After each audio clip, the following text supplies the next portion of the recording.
Hello, my name is Sydney K. I'm Kashmira from Rochester. And we are going to compare and contrast women's rights and responsibilities in the 1920s.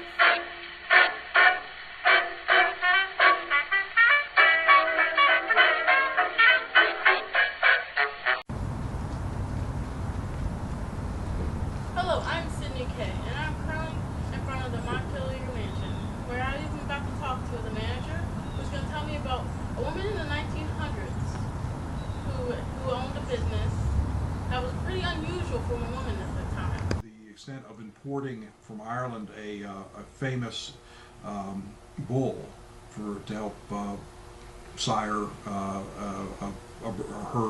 larger herd from this stud. His name was Sybil Grange. Mm-hmm. And in this, so importing this bull was well known and famous. So she imported to the United States, and now on the site of where the Cultural Arts Center is now was a dairy barn that she built. So you can look the barn on its foundation, so you can see it was quite a large barn she built for a dairy operation. And so it would also have housed this bull, and she would use it for breeding purposes down there. Now, through all the 1920s was a time of economic prosperity for the country, but towards the end she ran into her own economic difficulties, and eventually the property was foreclosed on because she couldn't keep up with the mortgage payments. She actually had taken out several mortgages on the property.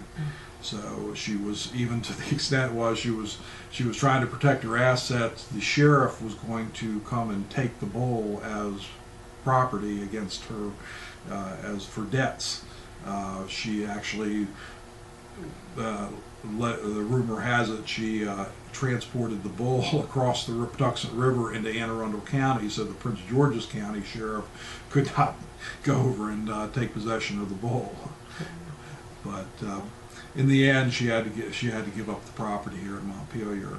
But she made a game try at it for about six or so years, 6 to 7 years, trying to establish her farm here. And like you said, that was unusual at that time, a woman to own a business. Yes, and it was solely hers. It wasn't she wasn't doing it with her husband. It was just her on her own trying to make this go. Do you remember what her name was? Her name was Mrs. Fitzgibbons, and her first name is escaping me. I can find it out very quickly. Okay. Any other questions, Sydney?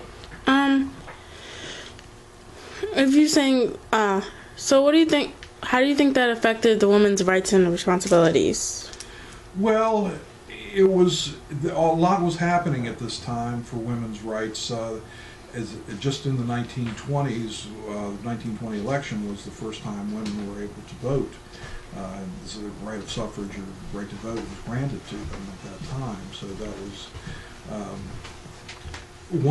a major stepping stone for them at that point. And the woman taking on her own business on her own was a challenge. Was a step forward, I would say. Anything else? Thank you for your time. And can I Okay, get your name again and what you do? Don Graham. I'm an assistant manager here at the Montpelier Historic Site. Thank you. Thank you.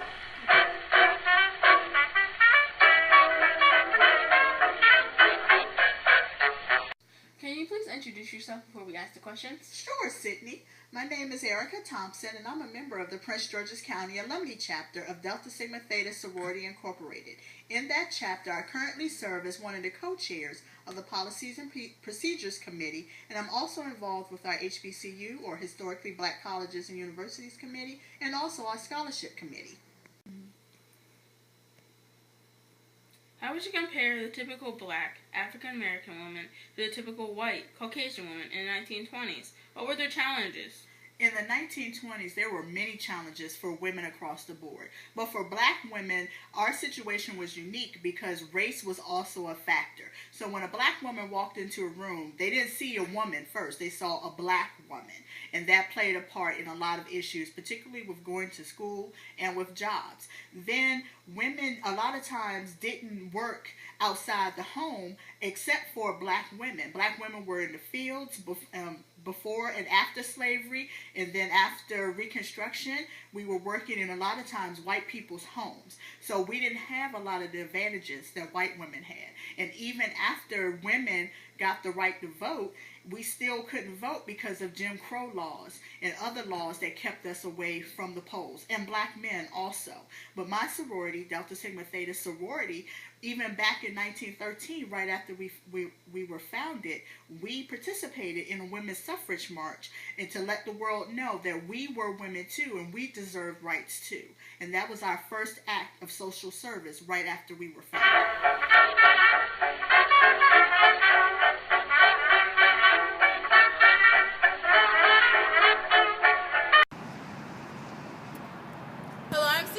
And I'm Kashmira from Rochester. And we are in front of the Museum of American History. And we were going to investigate the 1920s and see what women did in that time. Catherine Lynch's home workplace. Catherine Lynch worked at home doing other people's laundry. It was hot, heavy labor. When she could, she worked outside. The air was cooler, less acrid, and steamy. She hauled pails of water to fill wash tubs in the yard. She carried baskets of laundry inside to iron near the stove in her kitchen. This washing white linens and cottons took many steps.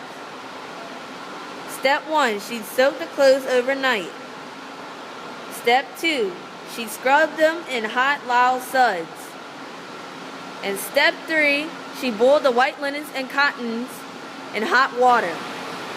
And then on step 4, she would rinse. And then step 5, she would rinse again with blowing powder. And then step 6, she would dip it in starch and hang it to dry. Doing these steps over and over. Could you keep up with Catherine Lynch?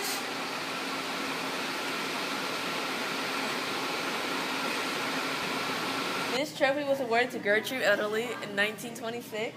In the 1920s, women weren't allowed to do sports such as golf, tennis, swimming, but she was the first to do the Olympics, and she swam the English Channel. So, the trophy. Hello, we are currently in front of the Mary Johnson Sproul exhibit In the Museum of National History.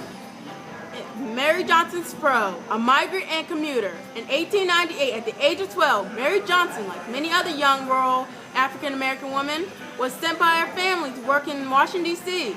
as a living domestic. Throughout the first half of the 20th century, thousands of African Americans migrated north, fleeing poverty and violence for the promise of economic opportunity and greater equality. While Johnson traveled north by train, others made the journey by bus, boat, or automobile. Working out.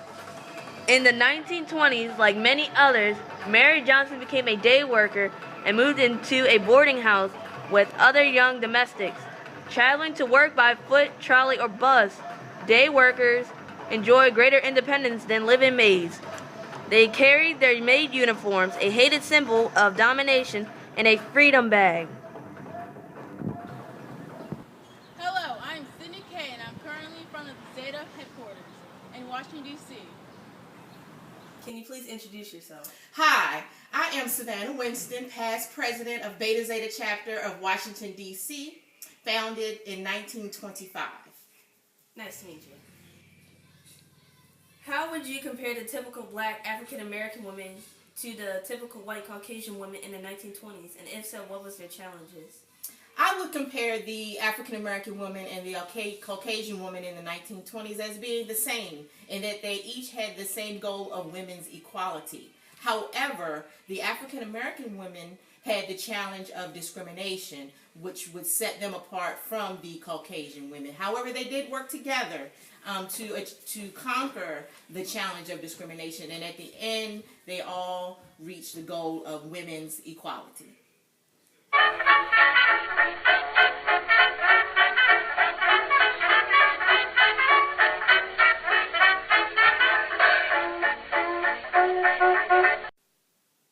In the end, We found that there was a common goal for equality for all women. but race played a significant factor in determining that equality.